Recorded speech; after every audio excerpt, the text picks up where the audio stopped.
You ever look at the stock market and see those buy and sell ratings and just wonder who are the people behind those calls? The ones that move billions of dollars? Well, today we're pulling back the curtain on the world of the financial research analyst. We're going to find out what they actually do all day. Let's get into it. I mean, seriously, how does anyone look at literally thousands of companies and confidently say, yep, that's the one? It's not magic, and it's definitely not a lucky guess. No, it's a disciplined process, a rigorous investigation. Here's a really brilliant way to think about it. When you go to buy a new phone, what do? You compare brands, right? You check the specs, you weigh what matters most to you, battery life, camera, price. Well, analysts do the exact same thing. It's just that they're doing it for companies worth billions. So let's get the framing right on this. It's easy to think of an analyst as just a number cruncher, but that's not the whole story. A much better way to see them is as a financial detective. And what's their mission? To uncover the real story behind a business. So this is the job in a nutshell. They dig into a company's past, they try to forecast its future, and then they make a simple but incredibly powerful call: buy, hold, or sell. And you shouldn't underestimate that last part.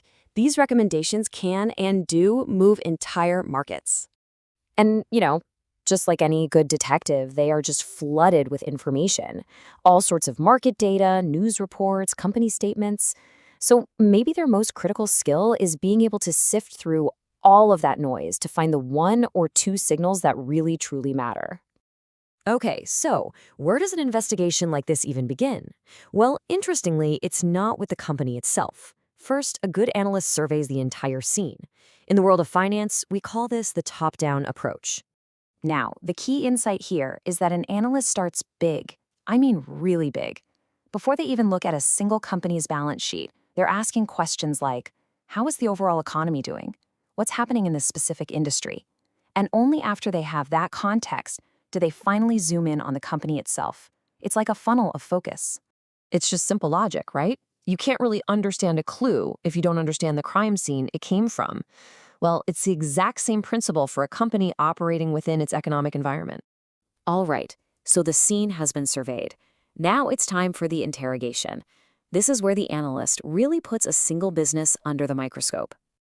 Okay, this is my absolute favorite analogy from the source material. It's just perfect. You've got the quantitative, the hard stats, the explosive numbers, the Viren de Savoir of analysis.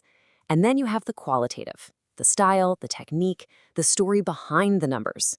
That's your Rahul Dravid. One tells you what happened, the other tells you how and why it happened.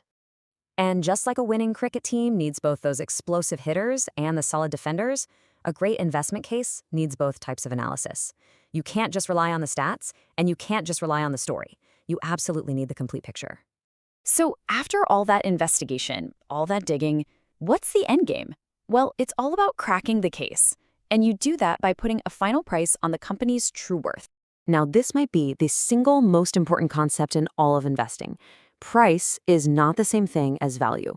The price is what you see flashing on your screen. It's public, it's emotional, it changes every second. The value, that's what the analyst calculates. It's an estimate of what the business is actually worth. And who better to define value than Warren Buffett himself, right? So what does he mean here? Well, in simple terms, imagine you could own a business and just collect all the profits it will ever make for the rest of its life. Intrinsic value is just figuring out what all of that future cash would be worth if you got it all in your pocket today. That's the puzzle the analyst has to solve. So this is it. This is the goal of the entire investigation, the big payoff. When an analyst calculates a company's intrinsic value to be, say, 120 rupees a share, but then they see the market price is only 80 rupees, that's the opportunity. That's when they issue a buy recommendation. That's the aha moment. But just solving the case isn't enough. An analyst's conclusion carries a huge amount of weight, so they have to operate by a very strict code of conduct. This is the final verdict. So what does it take to be a good one? I mean, being good with numbers is just the ticket to get in the door. The real skills are about being an investigator, asking the right questions, sweating the small details, and being a storyteller, communicating these complex ideas clearly.